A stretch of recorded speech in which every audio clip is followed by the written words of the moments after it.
Kalau ada yang bilang reforma agraria itu cuman sekedar sertifikasi tanah atau bagi-bagi tanah, itu kayaknya salah deh. Padahal reforma agraria itu tuh salah satu program yang cukup luas cakupannya dan juga melibatkan banyak elemen dari masyarakat gitu. Halo Sobat ATR BPN, ketemu lagi bersama saya Nanda Ifah Khairunisa dalam podcast Kementerian ATR BPN. Nah, di podcast kita kali ini, kita akan ngebahas salah satu isu yang sangat penting dan menjadi perhatian banyak orang masyarakat Indonesia maupun pemerintah kita, yaitu isu tentang reforma agraria. Isu ini kita nggak akan bahas sendiri, aku nggak bakal di sini sendiri, tapi akan ditemani oleh Ibu Mindasari. Halo Sobat. Halo Sobat ATR BPN. Ibu Mindasari ini adalah Kasubdit Penetapan Potensi Redistribusi Tanah ya Bu. Ya. Nah, dan juga Mas Windra. Halo, Sobat ATR BPN. Ya. Mas Windra ini adalah Kasubdit Pengembangan dan Diseminasi Model Akses Reforma Agraria. Mas, Bu, kalau misalnya kita mau ngomongin terkait reforma agraria ya, sebenarnya itu kan kayak salah satu bahasa yang mungkin masyarakat juga ada beberapa masyarakat yang awam sama kata-kata reforma agraria Ya, gitu. ya. Mungkin cuman para pegiatnya aja yang tahu tentang reforma agraria ya. Ya. Sebenarnya tuh reforma agraria itu apa sih, Bu? Mas? Oke, dapat saya jelaskan ya Mbak Nanda dan Sobat ATR BPN. Jadi reforma agraria itu adalah penataan kembali struktur penguasaan, pemilikan, penggunaan dan pemanfaatan tanah agar lebih berkeadilan dan juga untuk peningkatan kesejahteraan masyarakat, di mana mempunyai dua instrumen. Yang pertama adalah penataan aset, yang kedua adalah penataan akses. Nah, dua instrumen ini adalah merupakan instrumen yang satu kesatuan yang tidak dapat dipisah-pisahkan. Jadi kalau bicara reforma agraria pasti penataan aset dan juga penataan akses. Outcome-nya adalah untuk peningkatan kesejahteraan gitu ya. Dan juga reforma agraria ini merupakan program strategis nasional yang sangat penting.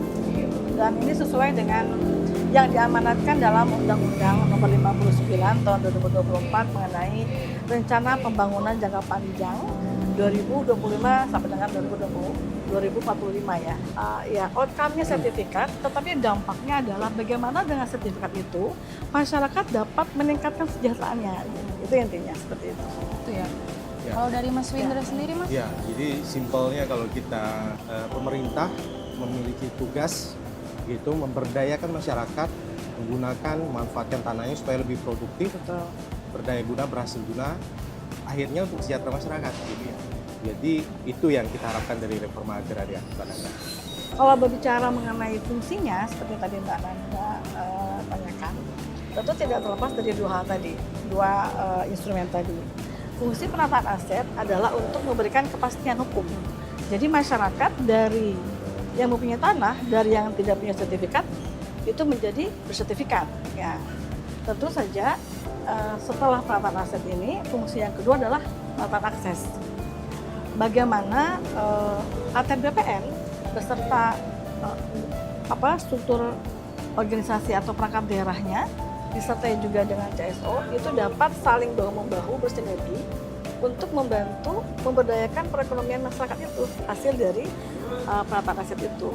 Nah, ini dapat dilakukan melalui pemberian modal, kemudian pendampingan usaha, kemudian juga pemberian sarana prasarana barang-barang untuk usahanya, pelatihan packaging, kemasan dalam usaha yang digiatkan dalam satu wilayah atau satu desa kampung tersebut. Kemudian manfaat atau fungsi yang ketiga adalah terkait dengan untuk penyelesaian konflik. Gitu. Konflik-konflik ini kita mengenal adanya LPRA atau lokasi prioritas reforma agraria. Nah, LPRA ini menyangkut dengan beberapa tipologi kewenangan dari beberapa instansi.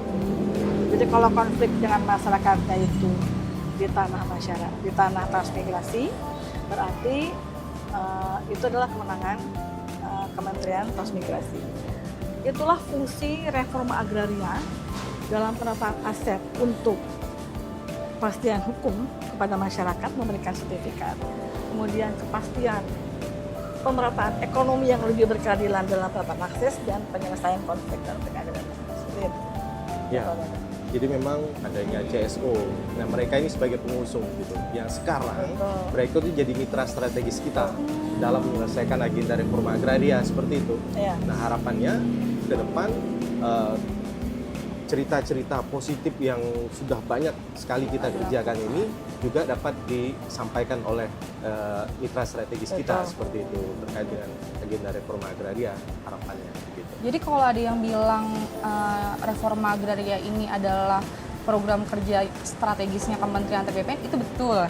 Betul. Itu sangat amat betul. Ya, betul. Tapi dalam pelaksanaannya kita nggak sendiri ya, Iya. ternyata Iya. ya Bu, Mas. Tadi sih kalau didengar dari penjelasannya Ibu sama Mas tuh lebih ke banyak banyak banget ya Banyak peran banget, dari ya. macam-macam. Banyak sekali. Betul, termasuk pemerintah Iya. daerah gitu Iya. ya, keterlibatan mereka bagaimana di dalam gugus tugas reforma agraria. Ya, Iya. itu yang perlu kita memberikan pemahaman karena kita juga sangat-sangat bergantung kepada pemerintahan daerah dalam kaitan gugus tugas reforma agraria ini. Jadi kalau CSO datang ke kami atau BPN, jadi di Direktorat Penataan Agraria itu, khususnya di Direktorat Landinfom, kami sangat membuka akses, ya, Pak Wija, Betul.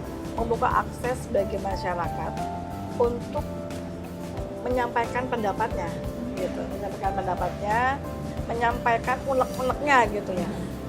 Kami membuka audiensi dengan CSO, di mana CSO ini membawa masyarakat, gitu.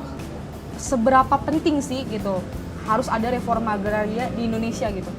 Kenapa program ini harus dijalankan dan juga kenapa reforma agraria ini tuh selalu jadi mention era presiden manapun gitu?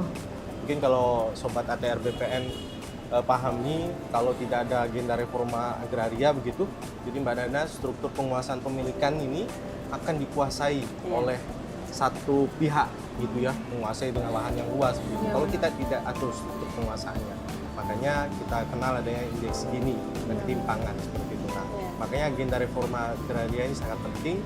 Jadi masyarakat yang penguasaan pemilikannya ini masih memang belum ada begitu atau kecil, nah itu yang kita berikan terkait dengan penguasaan pemilikannya. Itulah agenda reforma agraria ini.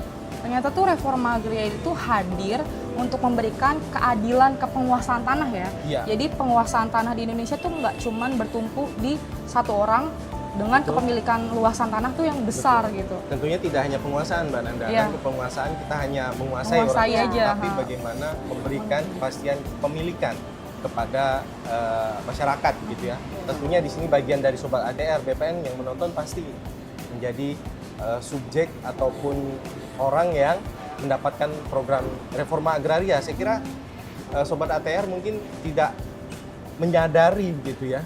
Sebenarnya mereka itu mungkin gitu ya mendapatkan program reforma agraria ini, cuma mereka nggak tahu Nah, kalau iya. ini merupakan program reforma RA. agraria. Itu sebenarnya. Terus kalau misalnya masyarakat tuh biar tahu kalau ternyata lokasi tempat yang dia tinggali selama ini termasuk dari program RA tuh gimana tuh? Nah, tentunya kita Kementerian ATR itu kan punya perwakilan di masing-masing kabupaten kota. Nah, inilah kepanjangan tangan kita karena kita vertikal dari kantor pertanahan biasanya akan mensosialisasikan program-program reforma agraria itu, misalnya kegiatan PTSL, redistribusi tanah, itu di mana titik-titik lokasinya dari Instagram kita, sosial media kita. Nah, ini fungsinya Sobat ATR BPN harus aware juga dengan sekeliling gitu ya, berita-berita, memantau IG-IG kementerian atau lembaga atau dinas yang memang sangat penting keberadaannya untuk Sobat ATR BPN juga seperti itu. Kalau secara teknis nih, kalau misalnya kita pengen tahu nih, gimana sih BPN tuh menetapkan satu wilayah tuh menjadi lokasi pelaksanaan dari RA? Oke. Ada yang namanya TORA, Tanah Objek Reforma Agraria. Nah, TORA ini asalnya itu berasal dari 3 hal. Berasal dari kawasan hutan, kemudian juga non kawasan hutan, dan dari tanah-tanah hasil penyelesaian konflik agraria. Kategori yang bisa masuk terkait dengan sumber tora dari non kawasan hutan atau kita bisa sebut non KH gitu ya, tanah-tanah eks hak guna bangunan, eks hak guna usaha, tanah-tanah telantar, tanah bekas tambang, kemudian 30% dari yang dikuasai bank tanah. Nah, kemudian tanah-tanah hasil dari penyelesaian konflik-konflik agraria yang tadi saya sebutkan Mbak Nanda, yang dari tanahnya itu ada di atas tanah transmigrasi dan seterusnya. Nah, kemudian tahapannya itu adalah pertama usulan data tora.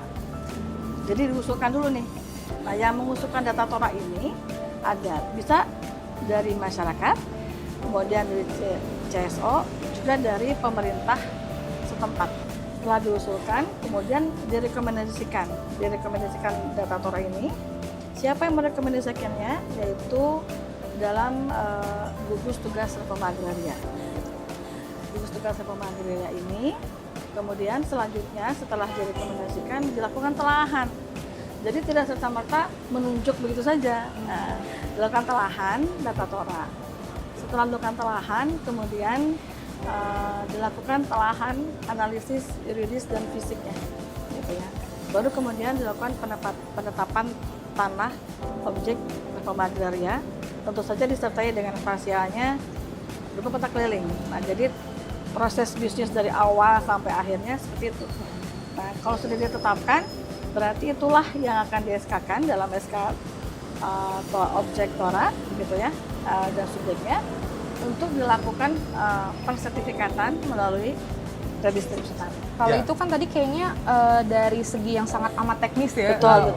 Prosedur yang emang harus dilalui ketika pengajuan atau Tanah penetapan objek reforma menjadi agraria. tora itu. Iya. Cuman tuh kalau misalnya dari perspektif masyarakat mungkin akan menanyakan gini, ketika dia tinggal di satu kawasan hutan, Betul. dia akan merasa kayak, oh ini saya tuh berhak nggak sih atas tanah ini gitu, yang saya tinggali gitu. Ya.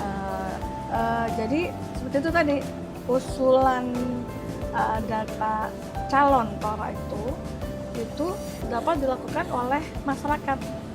Jadi misalnya masyarakat, sekelompok masyarakat gitu ya, itu dapat mengusulkan kepada gugus tugas reforma agraria. Jadi seperti tadi yang dijelaskan oleh Pak Windra, kepanjangan tangan kita di pusat itu ada kantor pertanahan, ya. Kalau tidak salah 486 ya kantor Iya, pertanahan, ada ya. Seluruh Indonesia, dan juga kantor wilayah. Masyarakat dapat datang langsung ke kantor pertanahan, kemudian memberikan keterangan selengkap mungkin gitu ya. Kalau perlu bawalah apa yang ada di rumah mereka, misalnya surat garapan atau apa itu ya, apapun itu, kemudian nanti oleh kantor pertanahan akan diusulkan kepada gugus tugas reforma agraria. Jadi intinya simpelnya gini Mbak Nana, kalau masyarakat itu yang berada di dalam kawasan hutan ini kan banyak ya di Indonesia ya. Itu kan ada dua kewenangan kementerian, itu Kementerian Kehutanan begitu. Jadi simpelnya si masyarakat ini harus dapat pelepasan dari kawasan Ya. kawasan hutan dulu dari Kementerian Kehutanan atau Betul. KTR. Nah, setelah itu prosesnya di balik layar itu ya panjang. Setelah proses pelepasan kawasan hutan itu terbit dari Kementerian Kehutanan, nah barulah proses sertifikasi itu dapat kita lakukan. Untuk beberapa wilayah yang ada di Indonesia, masyarakatnya itu ada yang malah nggak mau tanahnya disertifikatin. Betul. Inilah menjadi tantangan di dalam agenda reforma agraria, khususnya bagaimana mensertifikatkan masyarakat hukum adat ini supaya mereka mau disertifikatkan. Nah, tentunya ada sisi positif dari pensertifikat tanahnya seperti itu. Yang pasti kan kita akan memberikan kepastian hukum seperti itu. Apalagi reforma agraria sekarang ada aksesnya begitu. Nah, nanti saya akan cerita bagaimana ada salah satu contoh di Bali misalnya, masyarakat hukum adat itu diberikan hak pengelolaan, kemudian kita tindak lanjuti dengan penataan akses, kemudian mereka dapat akses untuk off-takernya. Nah, ini kan menarik begitu. Ini bisa menjadi contoh ataupun pola yang akan kita bisa informasikan kepada masyarakat adat yang lain supaya ayo kita terbuka untuk mensertifikatkan tanah. Negara tidak akan mengambil itu, negara memastikan kepastian hukum untuk masyarakat adat seperti itu, Mbak. Gimana sih caranya pemerintah itu memastikan bahwa reforma agraria itu bisa sampai kepada yang memang haknya gitu? Kita adakan sosialisasi dulu, penyuluhan kepada masyarakat bahwa Bapak Ibu tanahnya ini sekarang sudah masuk dalam penlok atau penetapan lokasi untuk redistribusi tanah. Setelah dilakukan sosialisasi, kemudian dilakukan invent-inden. Nah, inilah tahapan awal sebagai saringan utama, ya, tindakan preventif utama, di mana CNC atau clean and clear itu hadir gitu. Jadi di invent betul-betul, diidentifikasi betul-betul mana subjek yang berhak, mana objek yang berhak. Jadi itu sesuai dengan Perpres 62 Mbak Nanda, tahun 2023. Jadi tidak sembarangan itu semua orang dapat diberikan sertifikat redis, ya. Ya nanti Begitu. tiba-tiba kayak misalnya di satu kampung ada orang yang tadinya nggak tinggal di situ, Iya. kuculuk Ah, ngaku-ngaku itu nggak sebagai bisa. warga situ dapat, nggak, ternyata Betul. ada identifikasinya ya, Bu. Setelah invent-inden ini betul-betul diterapkan, dilaksanakan, kemudian naik pada tahap selanjutnya yaitu dengan melakukan pengukuran dan pemetaan.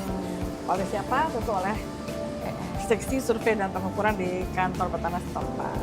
Jadi ada ketentuan dalam pasal 19 mengenai subjek-subjek reforma agraria. Subjek-subjek ini akan mendapatkan Ya, sertifikat tanah itu betul-betul masyarakat yang hadir di situ memang itu tanahnya sudah lama dikelola dengan benar-benar dan bukan masyarakat yang berada di luar lokasi itu, sehingga setelah dilakukan sidang itu penetapan subjek dan objek, kemudian diterbitkan SK-nya, terbitlah sertifikatnya, sehingga jika melalui proses bisnis dari awal sampai akhir 10 kilo ini dilakukan secara benar, pertanyaan Mbak Nanda tadi dapat terjawab bahwa dapat betul-betul diserahkan pada yang berhak gitu.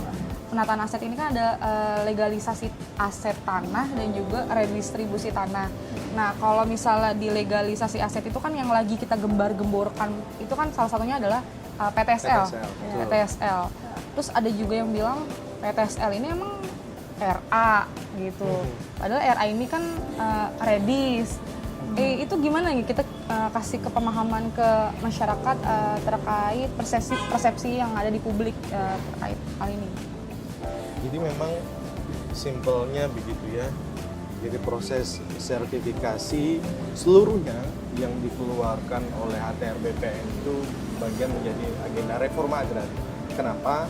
Karena di dalam aturan di Perpres 62 itu dia terdiri dari legalisasi aset, di mana aset sertifikasi jenis-jenis yang kita sertifikatkan itu menjadi legalisasi aset.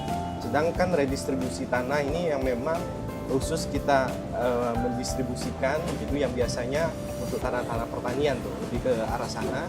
Nah ini menjadi agenda reforma agraria gitu. Jadi sobat ATR BPN nggak perlu bingung gitu ya, nggak perlu ini masuk reforma agraria nggak atau bukan gitu ya, PTSL ataupun redis gitu. Dua-duanya merupakan agenda reforma agraria yang itu dijamin oleh negara sertifikatnya seperti itu. Iya. Nah, itu gimana sih caranya kita Kementerian ATR BPN gitu benar-benar memastikan masyarakat tuh bisa memanfaatkan tanahnya gitu melalui program penataan akses itu sendiri. Kayaknya penataan akses tuh mungkin masih awam ya.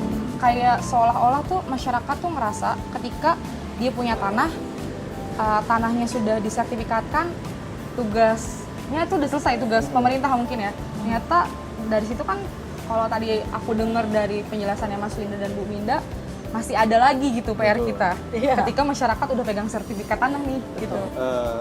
Masyarakat dulunya tanah-tanah itu disertifikatkan ya sudah tidak ada nilai ekonomi tambahan. Nah inilah hadirnya penataan akses itu dalam konteks ini pemberdayaan tanah masyarakat, gitu ya, bagaimana kita memberdayakan masyarakat yang berbasis tanah. Nah itu penataan akses itu.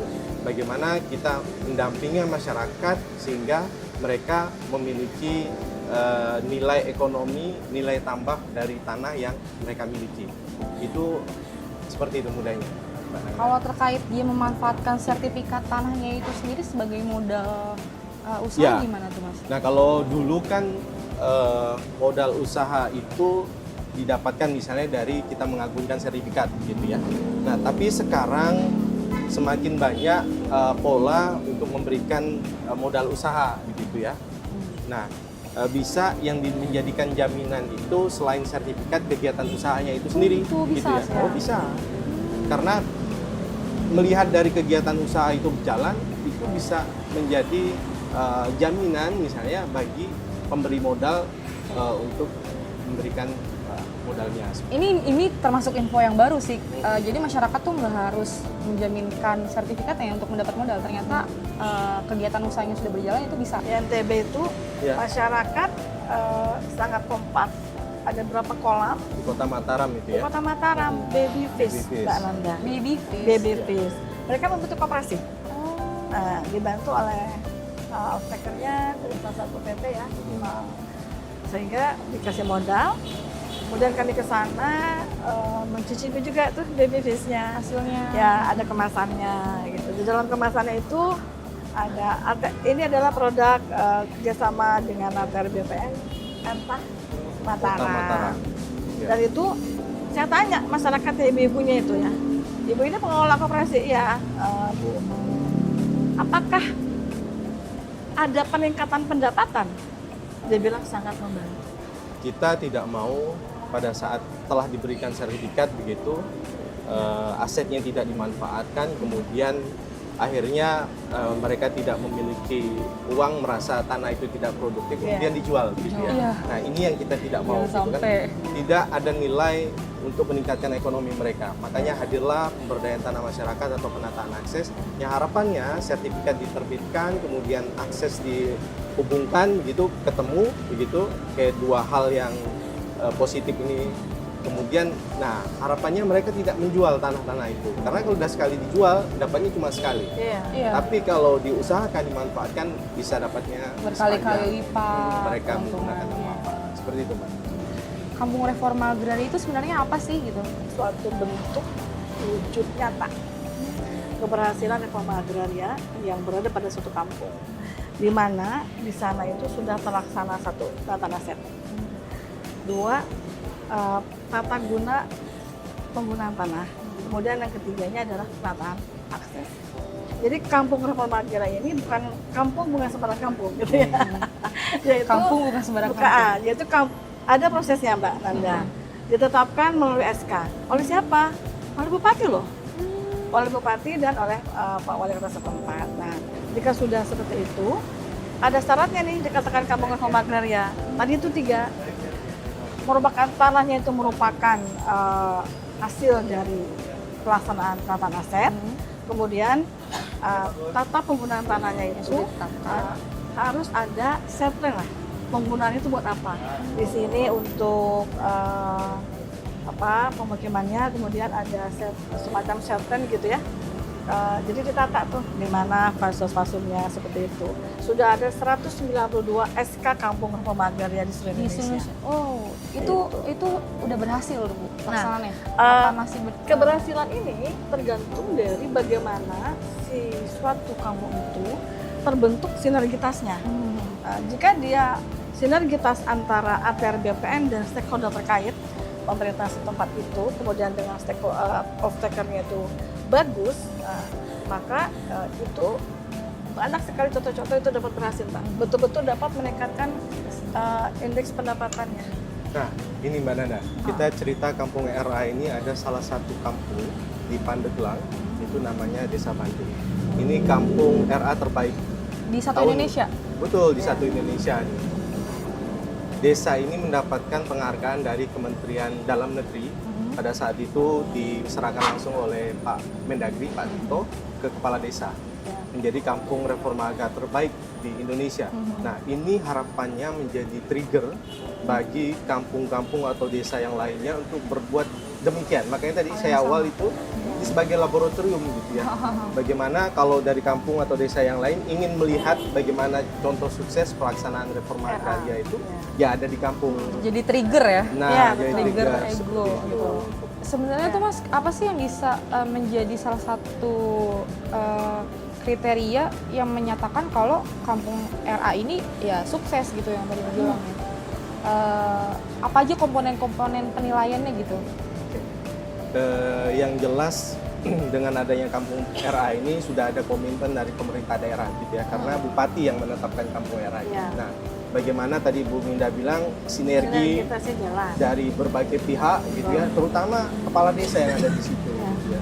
Kemudian kantor pertanahan. Nah, bagaimana mereka bergerak bersinergi begitu dapat menjalankan roda ekonomi di sana gitu ya, mulai dari kecil pastinya hingga dia berjalan secara sustain. Jadi tuh kalau misalnya kita mau mensukseskan kampung reforma agraria ini untuk beberapa masyarakat mungkin ya di seluruh Indonesia, itu tuh dari kitanya sebagai masyarakat emang harus aware dulu ya. Betul. Untuk mau gitu, mau membangun rumah kita Betul, lah betul. ibaratnya yang menjadi tempat kita tinggal. Terus gimana kita juga membangun sinergi ke pemerintah Betul. daerahnya.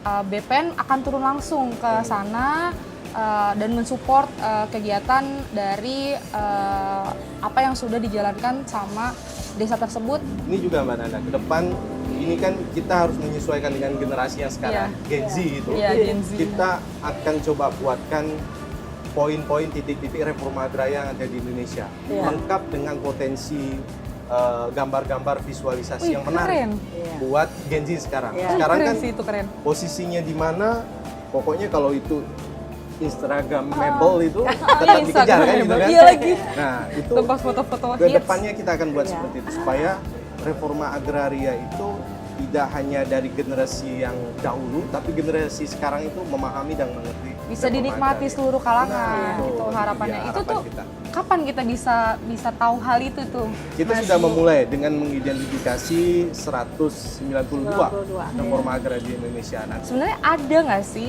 reforma agraria di perkotaan gitu?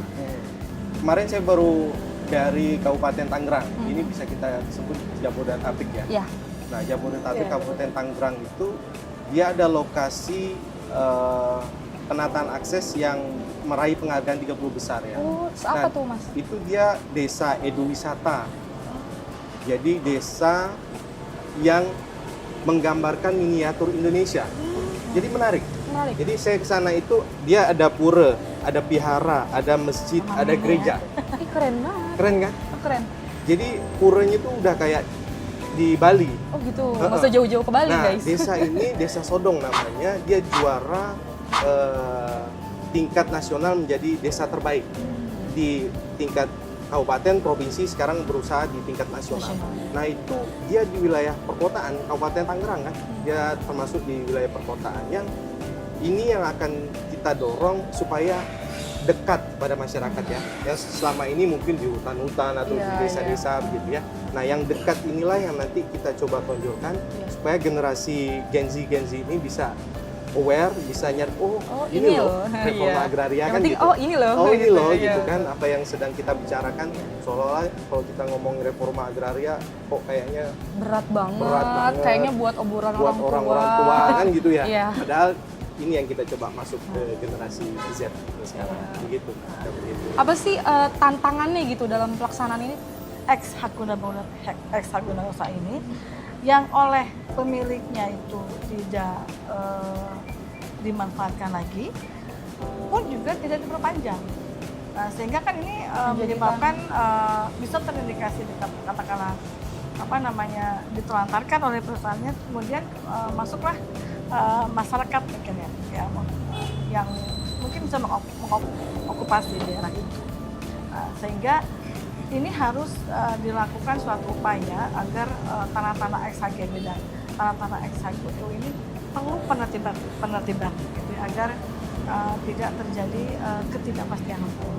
Itu dari segi hukumnya. Nah, kalau dari segi yang lainnya, misalnya dari segi tata kelembagaan, bahwa koordinasi dan kolaborasi itu juga masih dipandang perlu effort untuk melaksanakannya gitu loh. Kami ini sebagai pelaksana di lapangan, kami mengimbau kepada sobat ATR ya. Jadi tolong bantu kami pelaksana di lapangan untuk mensukseskan program reforma agraria ini, khususnya bagaimana mensertifikatkan tanah. Simpel aja sobat ATR. tolong pada saat petugas akan melakukan pengukuran seperti itu ya, ini tolong dipastikan bahwa tanah-tanahnya itu letak-letak batasnya itu sudah ada. Jelas. Jangan lupa pasang patok ya. Iya, pasang patok patok. seperti itu. Apalagi kalau daerahnya itu di hutan begitu ya, yang jauh, yang kita harus ke sana itu jauh sekali. Iya. Yang masih berhutan dan tidak kita bisa masukkan. Ini menjadi tantangan berat teman-teman daerah. Nah, sehingga kalau ini bisa kerjasama dengan masyarakat, ini bisa kita ini kan, saya kira pelaksanaan teman-teman di daerah akan berjalan lancar.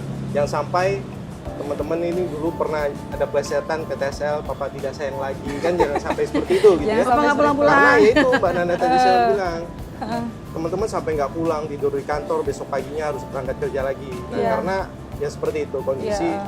kita sama-sama saling membantu. Kalau di Pulau Untuk Jawa mungkin itu ya, nggak pulang-pulang. Hmm. Tapi kalau pengalaman saya 3,5 tahun di Kalimantan Tengah, Mbak Nana. Jadi ketika ke lapangan itu saya bingung nih. Dari sini ke sana itu sungai, ada buayanya. Nah, terus teman-teman tuh melakukan pendataan tora itu, kepalanya doang yang kelihatan. Duh, itu pokoknya saya bilang teman-teman jangan lupa ya, dokumentasikan. Bukannya kita lebay ya, tetapi itu Itu evidence perlu. bahwa ternyata seperti itu loh perjuangan Itu kita teman-teman di kerja daerah. gitu bener-bener hadir Iya, masyarakat. Di Jadi balik cerita manis di refleks ya. akhir itu iya, ada usaha yang luar biasa. iya. Ya. Saya juga pernah naik perahu, kalau gue yang dikit ke kanan, ke kiri, ke kiri. Gitu. Itu di daerah Kalimantan. Jadi pasti banyak juga cerita-cerita yang bikin haru gitu ya, Iya, betul. mengharu biru dan cerminan perjuangan dari teman-teman di daerah seluruh atau pertanahan dan juga teman-teman dari Kanwil di Indonesia yang mana berjuang dari hati gitu ya untuk memberikan servis yang excellent kepada masyarakat. Ya itu emang jadi tugas besar buat Betul. Betul. kita sebagai pelayan publik ya Iya. Bu. Itu Ini jadi kembali salah lagi. satu amal jariah juga sih yang akan Ya, di-share ke insya Allah. kita. Insya Allah. Ada nggak sih salah satu momen di lapangan ketemu masyarakat yang testimoninya tuh terngiang-ngiang selalu gitu? Ada di Sukabumi, mereka memang berusaha pisang kependis gitu ya. Banyak sekali yang mereka butuhkan untuk mendukung kegiatan itu. Nah, kita coba usahakan mereka untuk mencarikan CSR gitu ya. Dapatlah CSR nih dari pihak ketiga yang membantu di sana gitu ya. Nah, akhirnya dananya turun, dibelikan alat-alat sesuai kebutuhan mereka. Itu setelah mereka dapat itu, mereka cerita, ada orang-orang tua nih, petani orang tua cerita sampai nangis lah. Ya Allah, ini baru pertama kali kami mendapatkan seperti ini gitu kan. Ya, Merinding ini aku dengerin. Kalau bisa kami akan lakukan syukuran, Pak. Kami mengundang Bapak untuk datang mensyukuri apa yang telah kita dapatkan seperti itu. Aduh, saya merinding. Iya, aku Jujur, juga ini saya dengerin merinding cerita sih. ini ikut merinding gitu Iya. ya. Nah, itulah cerita yang sampai ke akar ke masyarakat yang memang lah yang merasakan manfaat langsung dari reforma agraria, khususnya penataan aset dan akses. Seperti itu Mbak Nana. Kalau dari Ibu, Ya, kalau dari saya dulu pada saat pelaksanaan PTSL ya, PTSL. Jadi saya waktu itu sebagai ketua adjudikasi, karena ketua adjudikasi itu kan menandatangani sertifikat. Ya. Nah, setelah selesai sertifikatnya, gak berapa lama itu kena proyek jalan tol ya, sehingga si bapak yang punya sertifikatnya itu yang tadinya tidak punya rumah, tidak bisa menyekolahkan anaknya, itu menjadi berubah 180 derajat kehidupannya sampai mencari saya ke kantor bilang terima kasih gitu ya. ampun. Padahal kan bukan saya saja yang kerja ya, Iya, tetap iya. tim. Saya bilang ini adalah kerja bersama tim Bapak. Jadi saya senang kalau Bapak sudah bisa menyekolahkan anaknya. Jadi ternyata anaknya itu jualan Mbak di pinggir-pinggir gitu. Jadi Mbak, itu adalah suatu nilai yang tidak dapat dibeli dengan uang. iya itu betul banget lagi. Gitu. Itu mahal banget sih nilainya. Ya, kalau Pak Winda aja pengen nangis, apalagi saya perempuan, atau kita Iya. perempuan ya. Lebih terasa ya kita. Ya, Pasti lebih haru, lebih haru pasti. gitu ya. Iya. Karena kan kalau RA tuh ya sering banget ketemu masyarakat kayak kita ya. Iya. Betul. Bersinggungan sama masyarakat. Betul. Entah nanti ada kisah masyarakat marah-marah lah karena tanahnya kena konflik atau Itu enggak emang. cerita sedih, baiknya, senengnya. Cerita seremnya gitu ya. Oh, ada Mas. Oh ada. Apa Pada tuh? saat kami ke Sulawesi Tenggara gitu ya, ke lokasi bencana untuk Tora gitu ya, konflik gitu. Kami pada saat ke lokasi itu mau ke lokasi itu wah udah masyarakat udah bawa Iya. alat-alat senjata-senjata Betul. itu kan. Serius? Ya, iya, kami cuma Senjata berapa orang. tajam gitu? Iya. Oh, model. Mereka berkonflik kan antara dua pihak Ah. yang menguasai sama yang memiliki surat Iya, gitu iya, ya. ah. Nah, itu sampai dikepung kita. Oh, Kondisinya udah dikepung sama masyarakat di sana. Oh. Ya, kita Iya. menyampaikan apa adanya, niat baik kita. Iya. Gitu kan kita nggak ada niat jahat untuk Iya, itu, betul. niat baik bagaimana menyelesaikan gitu. ah. Nah, ini salah satu yang kami rasakan, yang saya rasakan. Tapi tentunya teman-teman di seluruh Indonesia itu pasti mengalami hal yang seperti itu. Itulah cerita di balik reforma agraria itu. Jadi kan ada beberapa tanah yang emang dia tidak dimanfaatkan. Jatuhnya tadi ex KGU ya, Iya. dan berpotensi menjadi tanah terlantar. Akhirnya kayaknya itu Tertibkan. dikembalikan ke negara. Tapi narasi yang berkembang di masyarakat adalah negara seolah-olah menguasai tanah gitu. Mhm. Semua kepemilikan tanah tuh semuanya negara yang emang menguasai gitu. Apakah benar negara itu emang pengen menguasai dan mengambil tanah masyarakat? Itulah kenapa reforma agraria itu hadir gitu. Bagaimana kita mengatur hubungan hukum antara orang gitu ya, dengan badan hukum supaya kembali lagi struktur penguasaan itu. Kita ini ATR hanya mengatur terkait dengan kepastian hukumnya saja, hubungan hukumnya saja begitu ya, supaya tidak dianggap negara tidak hadir atau memberikan kepastian hukum hanya untuk segelintir perusahaan saja begitu ya. Padahal tidak, kita tidak mengambil, kita tidak menguasai, tapi bagaimana kita mendistribusikan, memberikan kepastian terkait dengan struktur penguasaan dan penggunaan gitu. Jadi intinya udah dijelaskan ya sama Mas Windra, enggak, negara tuh sama sekali nggak menguasai tanah, sekali. tapi kita justru membantu tanah itu sebenar-benarnya adil gitu untuk Betul. masyarakat secara kepemilikan melalui reforma agraria ini ya Bu. Oke, nah seperti di awal tadi saya sampaikan Mbak Nanda terkait dengan masyarakat hukum adat, ini ada cerita yang menginspirasi gitu ya, bagaimana masyarakat hukum adat di Bali, di desa adat Asaduren itu yang telah disertifikatkan hak pengelolaan oleh kita gitu untuk memberikan kepastian masyarakat hukum adat di sana. Kemudian mereka pada saat itu kepala desa nelpon saya nih, Pak, mau dong saya difasilitasi untuk bisa usaha kegiatan pisang kapedi seperti ada yang di desa sebelah gitu ya, ada perusahaan kapedi seperti itu. Mereka memohon untuk bisa difasilitasi begitu. Nah, akhirnya kami coba menghubungkan dengan off-taker begitu. Nah, ini pentingnya penataan akses gitu ya, Ya. off-taker, sehingga mereka mau bekerja sama dan penandatangani juga PKS gitu ya. Nah, sehingga mereka mendapatkan bantuan bibit, pisang kapendis, bantuan alat pertanian, sampai terjadilah penanaman perdana pada saat bulan Februari di puasa pertama tuh, sebelum puasa pertama. Nah, alhamdulillah itu mereka mendapatkan penataan aset dan akses dari lokasi HPL masyarakat hukum adat pertama di Indonesia. Nah terakhir apa yang ingin Bu Minda sama Mas Windra sampaikan nggak cuma ke masyarakat, tapi ke seluruh pihak yang terlibat dalam pelaksanaan reforma agraria ini untuk bisa berperan aktif gitu. Karena kan sebenarnya reforma agraria ini bukan cuma tugasnya BPN gitu, pelimpahannya, tapi semua termasuk masyarakat, kita itu berkewajiban untuk mensukseskan program ini. Kalau kita melihat dari Perpres 62 bahwa keterlibatan pemerintah daerah, kementerian, lembaga, badan usaha ini sangat penting dalam menyukseskan reforma agraria, agenda reforma agraria. Karena memang kuncinya sinergi dan kolaborasi. Iya. Ini yang sangat penting. Itu nggak hanya cuma kata-kata ya Mas, Nah, sinergi itu dan dia. kolaborasi itu bukan cuma kata-kata. Bukan hanya sekedar kata-kata Bukan dan kolaborasi. tidak hanya diucapkan, tapi bagaimana diimplementasikan dari tataran pusat sampai ke daerah, sampai kita nih gen-gen ya, mulai dari gen terdahulu sampai gen sekarang gitu ya, gen Z, dan nah ini bagaimana bisa terlibat mensukseskan agenda reforma agraria gitu ya. Jadi kalau dari saya ingin mengajak Sobat ATR BPN, masyarakat luas, kemudian juga termasuk dengan stakeholder terkait ya, untuk memandang tanah itu bukan hanya sebagai suatu benda saja, tetapi bagaimana dengan keberadaan tanah itu dapat meningkatkan kesejahteraannya. Jadi saya menghimbau dijaga itu tanahnya, kemudian juga dibuat produktif seproduktif mungkin untuk meningkatkan kesejahteraan masyarakat. Kemudian juga kami mengajak nih ATR BPN ya kepada sobat ATR BPN untuk terlibat aktif, terlibat langsung dalam pelaksanaan reforma agraria secara keseluruhan.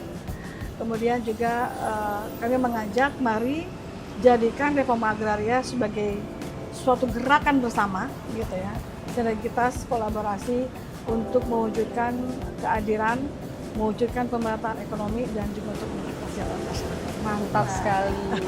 Nah, jadi intinya sebagai warga Indonesia yang baik dan juga ingin merasakan manfaat dari program pemerintah, ayo kita sukseskan reforma agraria bersama ya. Oke, cukup sekian pembahasan kita terkait reforma agraria hari ini. Mungkin kita bisa ketemu di episode-episode selanjutnya untuk membahas hal lain ya di luar dari topik pembicaraan kita kali ini. Jadi jangan lupa saksiin terus podcast Kementerian ATR BPN. Aku Nanda, ini Ibu. Saya dengan Minda. Saya Windra. Kami pamit undur diri. Dadah.